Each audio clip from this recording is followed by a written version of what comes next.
Hello, YouTube. Today I'm bringing you episode number 6 of Exploring Every Inch of Sage. Today we have a very special one. We're doing our first dot build. Now, as a lot of you may know, a lot of you know me better, may be aware, I'm not really a big dot person. Pretty much the only thing I've done in terms of this game when it comes to dots is back in the day when people didn't know how reaps work, I got so fucking annoyed at like people spreading misinformation about reaps that I spent an entire day just testing them out and making the reap breakpoint document that a lot of people probably know about and use. But beyond that document, my knowledge about dots is pretty much zero. With that being said, there has been an element rework, and I thought with the element rework it would be a very good time to like just look into it a bit more and try to figure out exactly how dots work, how to scale them, and teaching myself more about the game in that way. So, with all of that being said, I bring you Burning Shot Ignite, Sage Edition. As always, we will have our core uniques non-corroded. We'll use an Omni Elixir that's not corroded.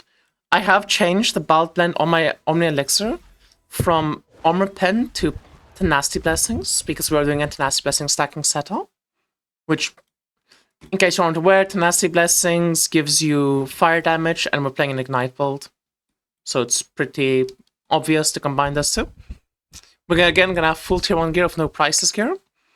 And we're gonna be on a level 90 character with an orange Fury Fantasy. So Fury Fantasy is an interesting one.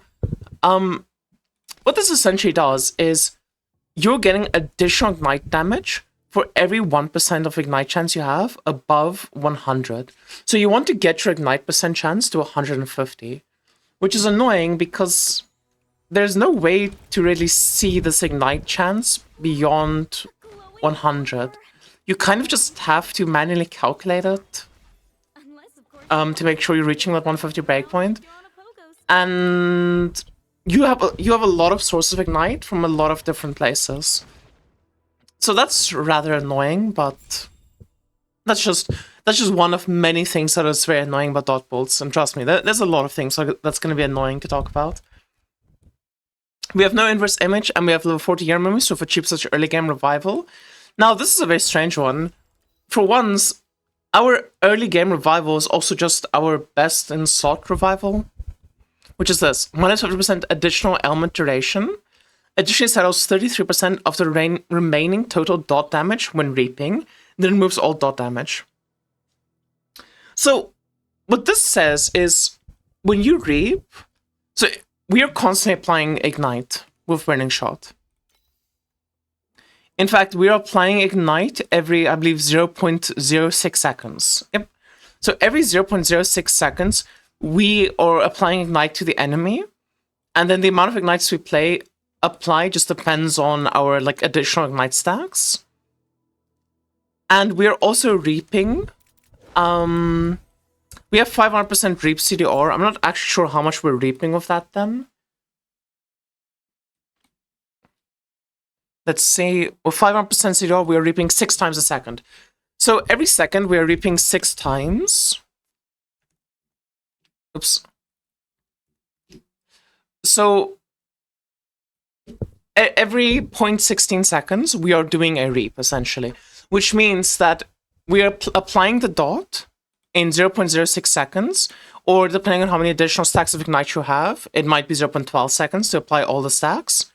And then as soon as we get all the stacks on, we're immediately reaping and removing all of them.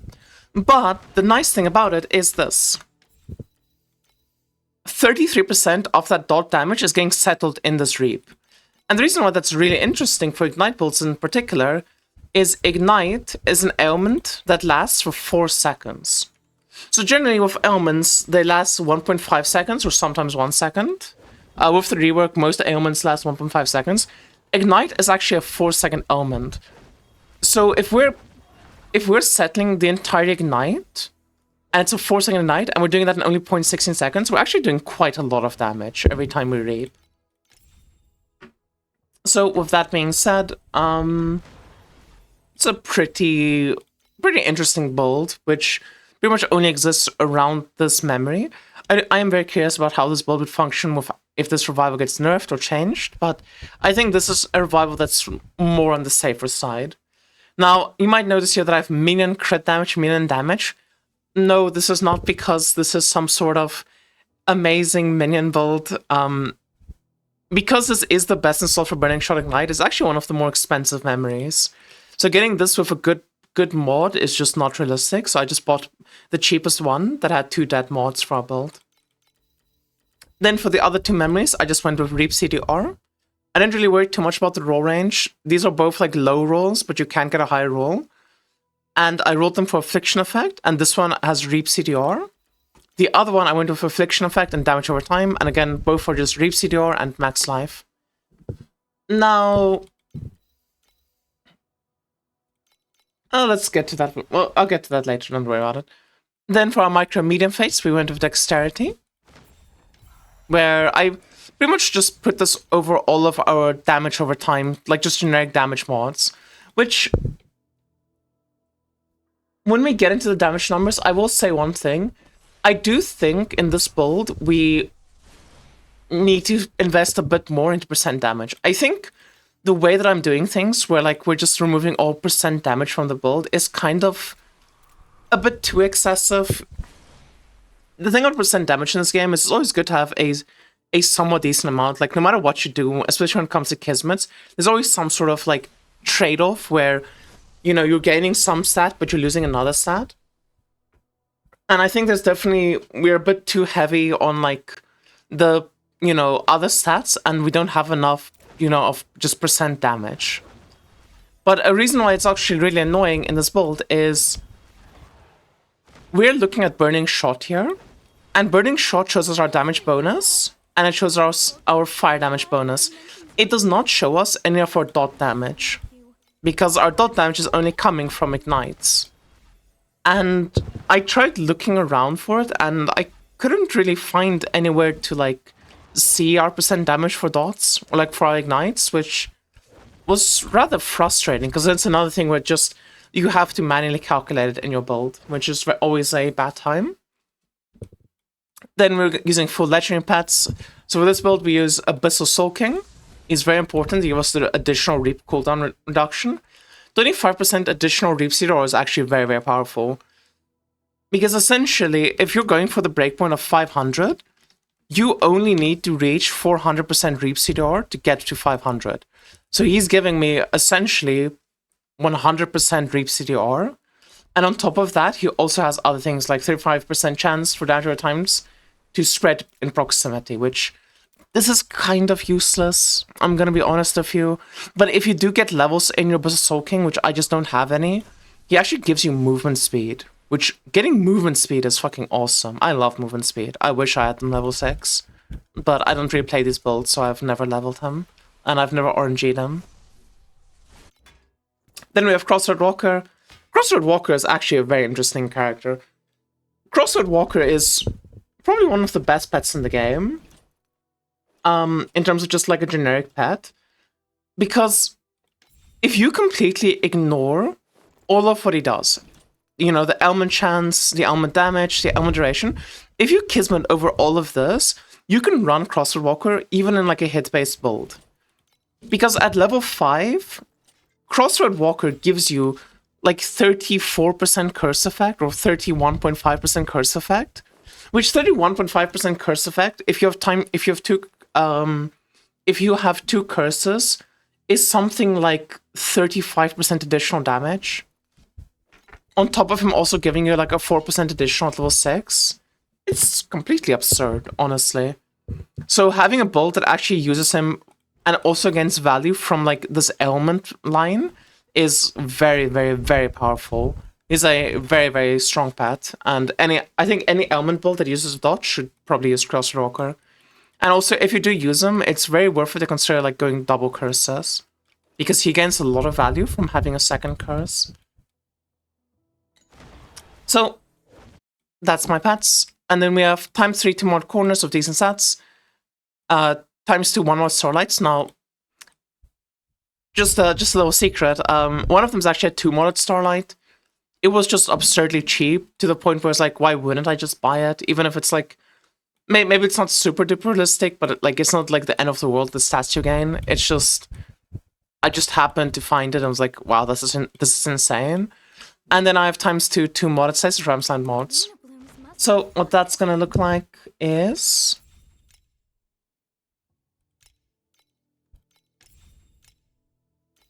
we have this affliction inflicted per second minus% all res. You're gonna be seeing this mod a lot, by the way. This is a core part of the build, and it's very important to use. And then plus some Tenacity Blessing, we're Tenacity Blessing Sacker, obviously. That exact same mod, and then Focus Blessings when Reaping. That exact same mod, and then chance to gain Blur when Reaping. This is the 2 mod Starlight. And there are other ways to get a Blur, but, you know, just getting it on your Starlight is pretty nice. That's awesome for us. Then gain Sack of Torment, plus 1 fire skill level. I did some testing. I do have this exact same mod, but with the minus max res affliction mod. And having the plus 1 fire skill level actually just gave me more damage, which is very strange because when you look at other people's like builds and stuff, they go all in on this mod. Like they don't do any other mods at all on their Starlights. They just completely focus on this minus 8% all res mod. But in my testing, instead of just doing 2 more of those, having plus levels just seemed better. It gave me more damage, and I don't fully understand like the logic behind stacking the minus ores, because the more I tested it, the more confused I got. But the reason we do the minus ores stacking to begin with is actually because of this helmet. So the way the Sun's Embrace works is it additionally increases ignite enemies' fire resistance by 100%. So if the enemy has 30% fire res, we're increasing their fire res to 200%. From 30% to 60%. But if instead the enemy has minus 30 fire res, we're now increasing it to minus 60. And I think especially when you have this as a corrosion, because it goes up to like 200%, it just gives you so much value from having this minus 8% ORES mod that even though like stacking the same bucket of damage over and over again is not that effective, it is just so damage efficient that it ends up beating out other options. But for me, at least, with the non-corroded variant of this, doing more of it was worse than just doing some plus levels, especially because my Burning Shot isn't like quite yet at level 30. And then we have our God's Deception Slate, we have Paralyze, again, this minus 8% res mod, and then this mod. This mod is very important to get. If I didn't have it on this slate, I would have it like on one of these, on this corner or the Starlight instead. For every 2% Ignite, Wilt, and Trauma chance, you gain damage respectively. Remember when I said that our Fury Fantasy, we're stacking Ignite chance up to 150% to get like all of this additional damage? Well, this mod is then essentially giving us 75% Ignite damage. So it is very, very efficient, especially for a build that is just generally very low in damage percentage to begin with. Then we have a 1 mod Pedigree, we went with Sacrifice. So most people actually play Stab in the Dark. They play Stab in the Dark on Lich, and then they go for Off the Beaten Track. Because I don't have Lone Walkers yet, I instead went with Stab in the Dark here. And then I went for Sacrifice, because if you're playing a Tenacity Blessing stacker, the value from Sacrifice is just immense. You gain so much damage from it, especially when you reach like 10 plus Tenacity Blessings. Then we have a 1 second rhythm with a high damage roll. So the reason for the 1 second rhythm is pretty simple. We don't really care about our Burning Shot damage, we care about our Ignite damage. As in, we don't need to shoot out more Burning Shots, we just want to shoot out a Burning Shot that leaves behind an explosion that gives us Ignite. And if you actually look at your supports, this through fire support makes it that your Burning Shot has a 1 second cooldown, but it leaves behind this trail that leaves an Ignite on the ground. And that is like how we're igniting the enemies, and that's how we're getting all of our damage. Now, what you can actually do is, because this is a cooldown, you can get some CDR For example, on the Lich tree, there's this 8% CDR to reduce the cooldown of Burning Shot. And you can also use a shorter rhythm. I didn't actually test if using a shorter rhythm allows you to bypass the cooldown, which I assume it wouldn't. That doesn't make any sense. Obviously, it wouldn't. So you can reduce the cooldown. It doesn't actually increase your damage to reduce the cooldown, at least when I tested it. But I think for mapping and stuff, having the rhythm be slightly faster, it just feels nicer in general for mapping. So that is something that you can consider. With that being said, though, we're using 2 canvas supports. We're using this through fire support, which turns our burning shot into an ignite. And we're using this combustion support, which gives us 15% additional ignite duration, which is like the main thing that we want from this. Because I already mentioned that we're scaling ignite duration, because the more ignite duration we have, the more this reap from our hero memory is giving us. And then we're using times 2 precise auras. The 2 I chose today was precise charge flames. This makes a lot of sense because we're getting a lot of plus fire skill levels. So this aura gains a lot of levels for free. And then Deep Pain. Deep Pain is like the dot aura. And part of the reason why we like Deep Pain a lot is it gives us 30 affliction per second, which affliction per second just feels amazing. The more you have, the faster you like ramp up your dots. And because we're not using our classic generic 2 aura setup, we can actually use swiftness. Now, a decision I made, which in hindsight was a mistake, and I would probably redo it if I were to redo this setup, but I don't think it's that big of a mistake. It's just like you could have gained slightly more damage. Is instead of doing an armor-based setup like I'm doing here, what you could consider doing is going a energy shield-based setup, having like an ES chest, ES on rings, and then using your sealed life to fit in another aura. I personally don't think that's a good option. I think if I were to play this on League Start, I would just stick with the life-based setup.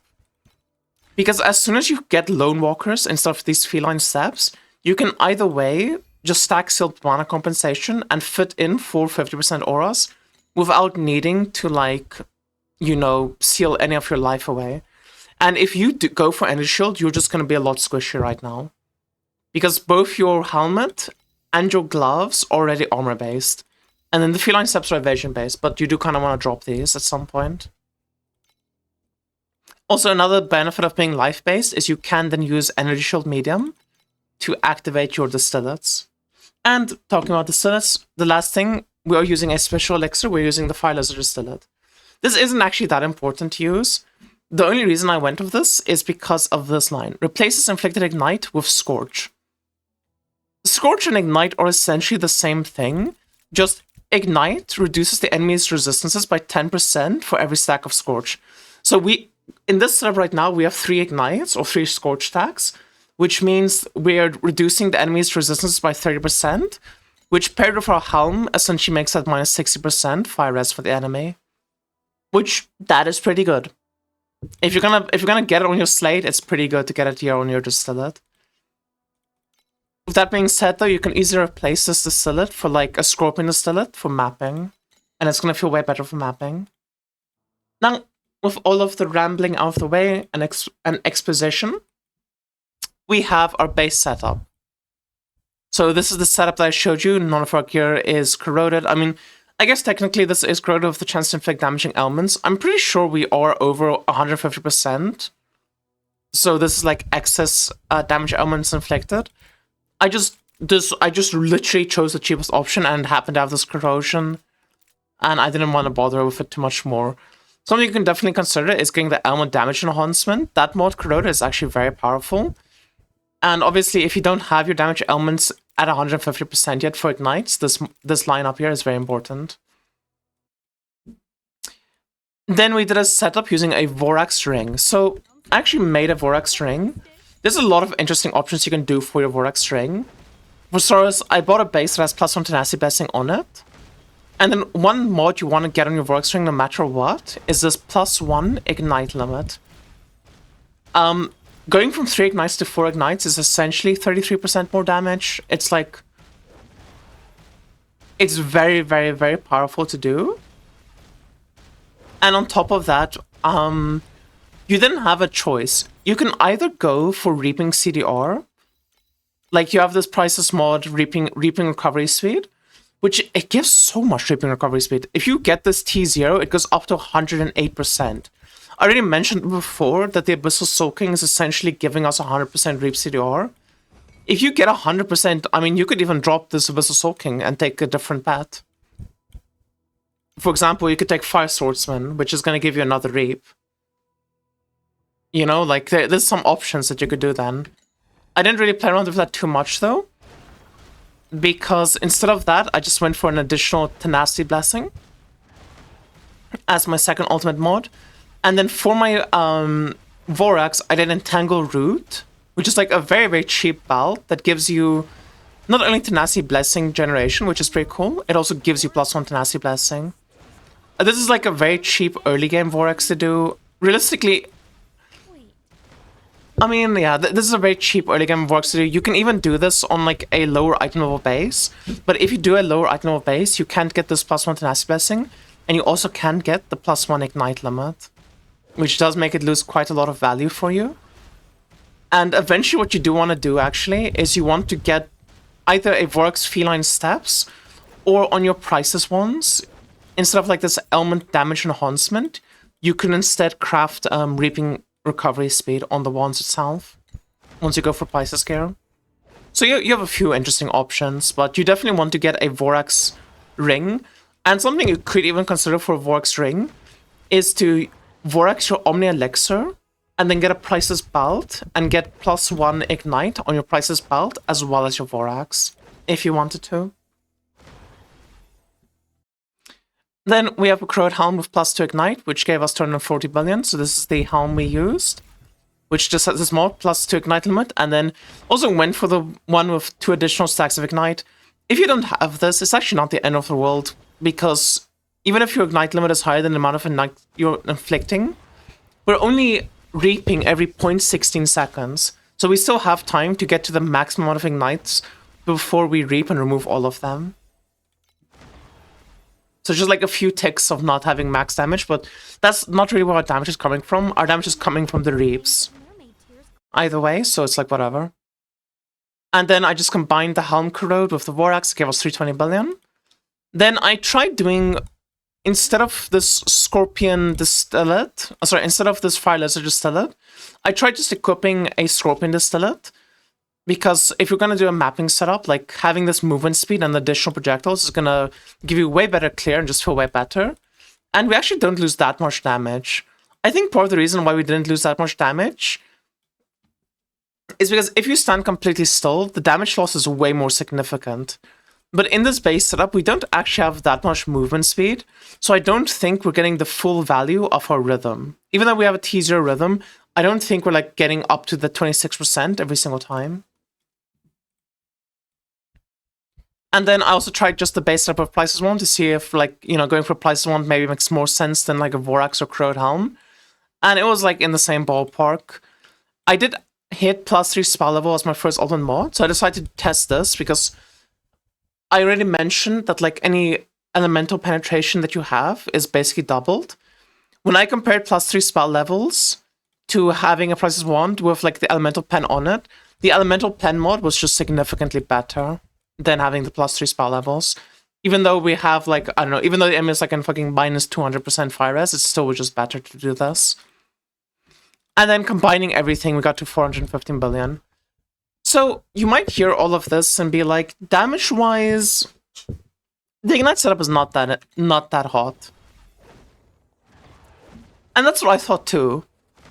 But I'm gonna be honest, having mapped with every setup so far, I think this is actually one of the best mapping setups we have. I generally think that this setup feels so unbelievably good to map with. This is the base setup. The setup that I'm playing right now is the lowest damage setup we have. So this is only 140 billion damage. Now, historically speaking, if you were to do mapping with a dot build on 140 billion damage, it would just feel really bad doing Profound. Like, normally, like, if a hit-based build needs 100 billion damage to make Profound feel decent, like, or, like, doable, like, manageable, a dot-based build would need, like, 300 billion for it to feel the same as the hit-based build. It is actually, like, the exact opposite with this build. It's so strange. This build in mapping feels like it has 5 times the damage that it actually states here.